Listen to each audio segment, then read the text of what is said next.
With our lead story, the collapse of the community activist group Acorn, now defunded by the Senate and on the defensive over more possible criminal activity. With us, Fox News analyst Dr. Marc Lamont Hill and Angela McClowan.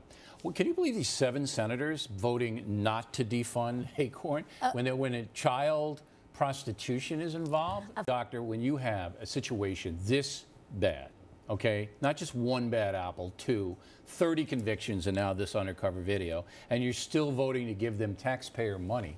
Can you imagine how angry the taxpayers watching today are? Well, look, I'm a taxpayer, and I have a lot of problems with the idea of continuing to fund Acorn. I would agree with you, too, on that. Would you have voted against it?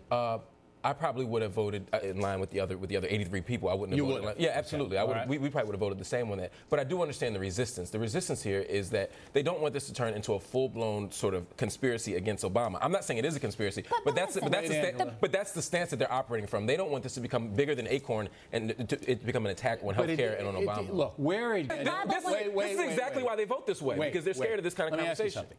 Close to that. There's no, if there were that much. The argument that I want to continue with here is Acorn could be a criminal enterprise. And it could be prosecuted under RICO statutes. Oh, God. It's broad enough now. It's 9 states, more than 30 people, and now we have child prostitution element in it. Wow. Child prostitution element bill. I mean, really. Now you're going. That's a conspiracy. You just gave a 7-minute presentation that was relatively devoid of hyperbole, and now you've gone from that to... No, I haven't. It's a fact. No. There's 2 issues here. There's 2 issues here. One, they went, and this is the piece that you didn't mention. They went to these two actors went around to dozens, if not hundreds, of Acorn, according to their own words. According to their own words, they went around, and no one seems to be disputing this, including the 2 undercover people. They went to multiple offices, and they were rejected every time. If you continue to go around from office to office to office, and you find some low-level functionary, eventually you can get someone. It's a valid point. However, the examples that they did get are so egregious that you have to pay attention to. And they're indefensible. No one's defending child prostitution. The girls are 12 to 15 years old. I agree. That's right. Telling them how to evade taxes, how to get the house. Yes. They've had voter fraud.